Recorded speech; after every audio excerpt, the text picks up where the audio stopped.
October 22nd, 2025. Port of Veracruz, Gulf of Mexico. Fog swallowed the lights of Dock 9 as U.S. analysts tracked a silent transaction turning human lives into cargo. A deal worth tens of millions, run by La Hermandad del Puerto. 5 containers, each weighing 22 tons, carried not steel or goods, but 117 lives. Among them, 10 gagged Americans, drugged, bound, and sold. Today, the FBI, DEA, and U.S. Navy move as one, under Operation Silent Tide. 320 Navy SEALs prepare to secure maritime control, 2 MH-60R Seahawks, carrying 30 Special Operations officers and armed with GAU-21 and M240 7.62mm machine guns, will track the freighters from above, while FBI and DEA tactical teams ready 3 RHIBs for interception. The mission is simple but brutal. Rescue the captives and dismantle the network before it feeds cartel hands across Texas and Louisiana. Will America crush their greed, or let the darkest trade on Earth continue unchecked? Let us find out.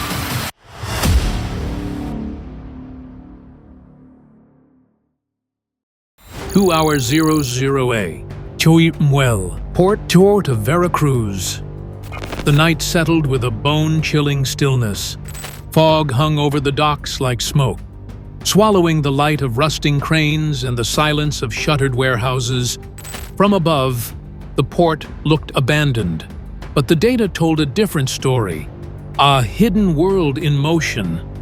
For 3 months, the FBI's maritime analysts had traced encrypted radio signals, ghost shipments, and $48 million in overseas transfers. Every trace led back to this forgotten dock. Its name was whispered across the Gulf: La Hermandad del Puerto, a human trafficking syndicate so brutal it treated human lives like freight. Behind Warehouse C, engines rumbled beneath the tide's hush.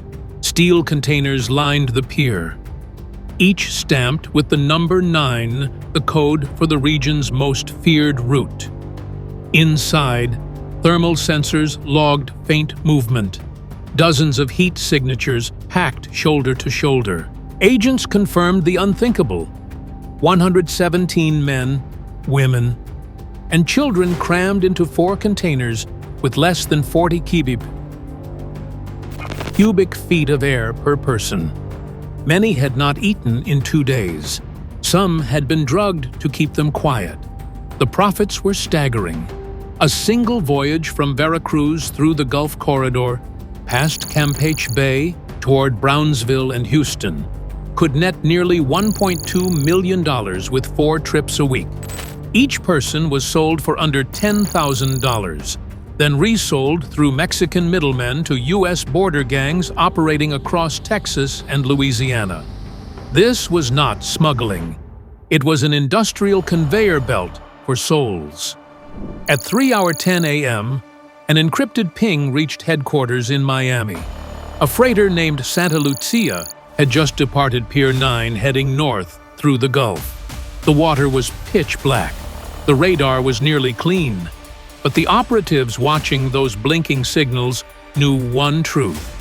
Before dawn, someone would have to strike, or hundreds more lives would vanish into the dark. Inside the Joint Command Center in Miami, the dimly lit operations room glowed with maps, money trails, and intercepted calls. Every pixel was a clue. One of them blinked steadily near the Gulf Coast. Santa Lucia. For the FBI, DEA, and U.S. Navy, this was no longer surveillance. It was preparation for war. After more than 3 months of covert work, analysts had uncovered a criminal economy. 34 ghost cargo ships, 112 shell companies, and $482 million transferred through Panama, Curacao, and Belize. More than numbers. It was an entire industry built on human lives, on paper.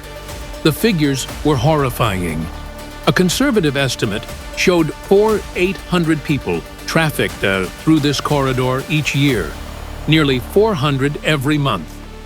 An intercepted ledger listed 9,600 slots reserved for the upcoming quarter. In the Brotherhood's passenger manifests, children made up 18% of those booked. Medical reports revealed that 1 in 6 had been beaten or branded. The analysts quietly tracked the math.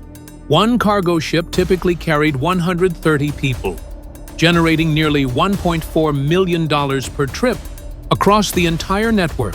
Total revenue reached $19 million per month. Every cent earned from exploitation. But the numbers told only half the horror. Intercepted communications revealed expansion plans along the Veracruz Gulf Corridor. A typical run to Brownsville or Houston could bring in $2 million, and it happened several times a week. The Brotherhood was no longer operating only in one region. It had become a continent-wide operation. By midnight, the mission was set. 320 U.S. Navy SEALs would establish maritime control. 2 MH-60R Seahawks carrying 30 Special Operations personnel would monitor the cargo ships from above. And FBI and DEA tactical teams would prepare 3 RHIBs for the ambush. The instructions on the mission board were sharp and absolute. Intercept Santa Lucia, rescue the people, dismantle the network. When the final briefing ended, the command was given. Begin Operation Silent Tide. If you were part of this mission, would you go in without hesitation to save them? The docks lay under a blanket of fog. The wind carried the stench of diesel and salt, masking the scent of fear. Then a whisper came through the comms. Execute. Within 5 seconds, silence vanished. 3 coordinated teams, 30 elite agents from the FBI, DEA, and U.S. Naval Special Warfare Command stormed the port. 2 breaching charges tore through the steel perimeter, sending a shockwave that shattered windows half a mile away. Gunfire erupted across the pier. 417 rounds fired in the first minute alone. Inside Warehouse C, 10 smugglers opened fire with AK-103s, spraying wildly through smoke and flashing lights. The agents advanced in tight formation, shields raised, voices calm and steady amid the chaos. Several gunmen tried to run. None succeeded. When the first container door swung open, the scene froze even the most hardened veterans. 117 captives, dehydrated, trembling, some unconscious, huddled under the flickering flashes of gunfire. Thermal scans showed body temperatures dropping below 32 degrees Celsius. One breath away from total hypothermia, a mother clutched her child, her blistered hands raw from rope burns. In that moment, rescue became instinct, but the battle was far from over. Radar soon confirmed 2 vessels departing, Santa Lucia and Isabella Mar, carrying 358 captives and 32 armed guards. A U.S. Navy MH-60R Seahawk dove to 200 feet, its spotlight slicing through the fog like a blade. A cartel gunboat opened fire with 50 caliber rounds, bullets skipping across the water, until the Seahawk's GAU-21 roared back, unleashing tight bursts, each streak of light carving through the darkness. 23 agents aboard 3 RHIBs closed in, neutralizing gunners on the second ship. Both cartel vessels erupted in twin explosions, flames lighting the horizon for 12 miles. The shockwave registered like a small quake on coastal instruments.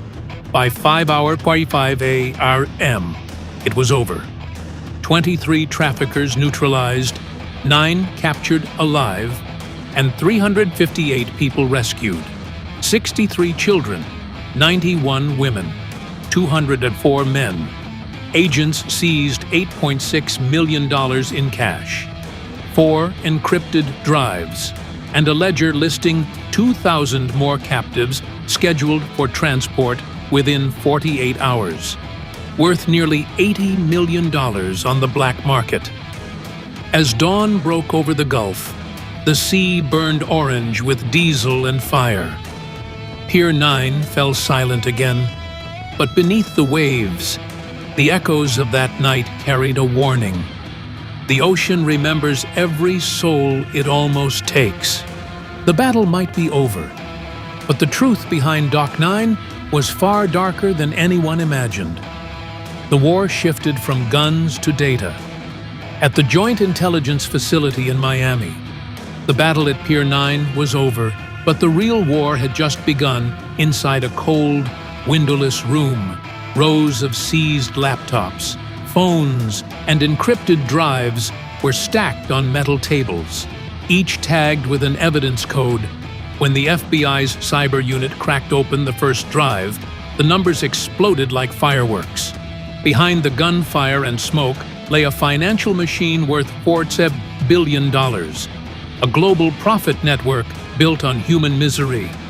Forensic analysts uncovered 73 offshore accounts, 28 shell corporations, and 9 flagged maritime companies spanning Panama, Curacao, Belize, and Hong Kong. Transaction logs revealed $126 million laundered through fake seafood exports and another $54 million in so-called logistics fees routed to cartel intermediaries. One account alone processed $2 million every 11 days, the equivalent of selling an entire ship's worth of lives twice a month.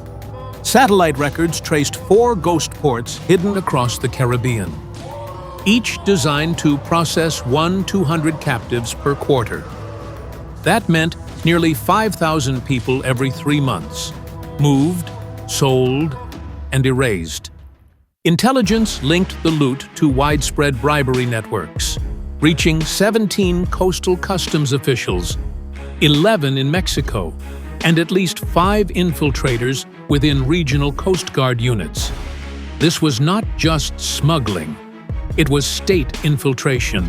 By 10:00 a.m., the Joint Task Force launched a second wave of raids, 27 arrests across 4 countries, 70 bank accounts frozen, 9 ships seized, and $62 million in cash confiscated. But one file stood out.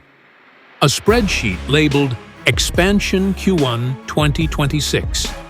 It projected 8,000 new victims and profits, nearing $1.3 billion within 6 months.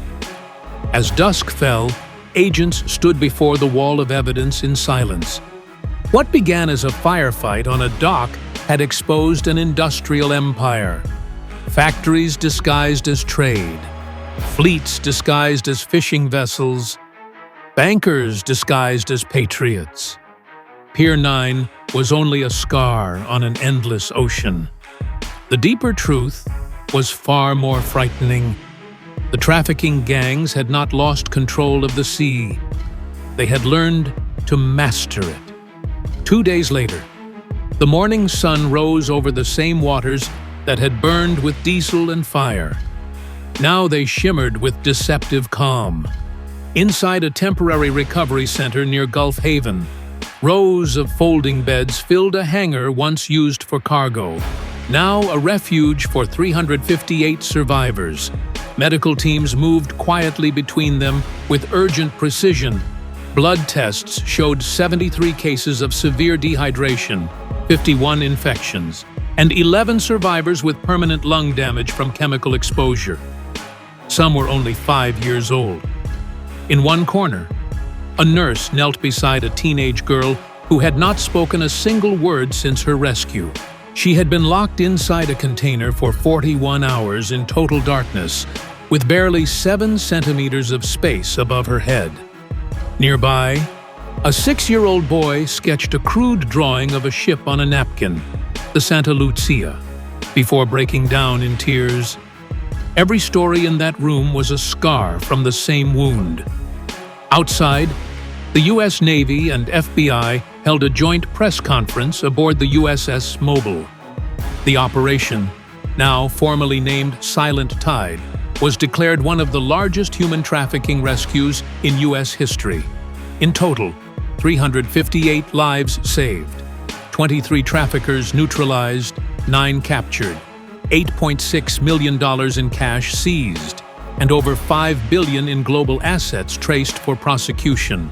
Behind those numbers lay cooperation among 6 nations, 400 deployed personnel, and 7 days that exposed the true scale of modern maritime slavery. But even victory felt fragile. Intelligence confirmed that 3 sister fleets of La Hermandad del Puerto remained active, with at least 11 missing vessels still operating across the Caribbean.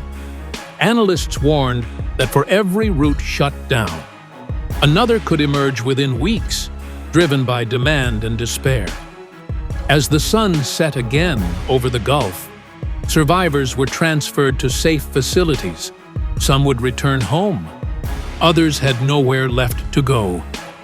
A Navy officer, the one who pulled 2 children from the wreckage, stared toward the horizon and quietly said, "The sea keeps its memories. So do we." Because within that silence, beyond the numbers and the flames, lies an ancient truth. The ocean never forgets those it almost took. The fires at Pier 9 had long burned out, but the echoes of that night still rolled across the Caribbean like distant thunder. The world saw the headlines: a $5 billion network dismantled, 358 lives saved. Yet the true weight of the story was not in the numbers. It was in the faces of the survivors and in the silence of those who never returned. Weeks later, investigators continued to unearth the wreckage of the Brotherhood's empire. Encrypted bank trails, lost manifests, and the names of officials who had traded their conscience for money. Each discovery revealed the same haunting truth. Evil no longer hides in jungles or alleyways. It wears suits, signs shipping contracts, and speaks through balance sheets.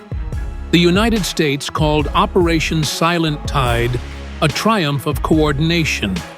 7 nations, 400 personnel, and 20 naval vessels united under one mission. But for those who were there, victory carried no sense of glory. It felt like completion, chaotic, painful, necessary, a duty to act when others chose to look away. At Pier 9, a memorial now stands, bearing the names of the lost, a list of lives once bound in chains. Below it, an inscription reads, "The sea does not forget." Every wave that touches the dock seems to whisper those words, a reminder that behind every operation, every report, there are real people who were silenced, trapped, or swept away by the tide. As dusk falls over the Gulf, the horizon glows faintly red, not from fire, but from memory. The traffickers once believed the ocean would hide their crimes. Instead, it exposed them. And in that revelation, the sea spoke the final truth. America may forgive, but the ocean never forgets. If you believe America must never sleep through its own battles, then stand with us, like, share, and keep this story alive. Because vigilance is the only wall that never falls.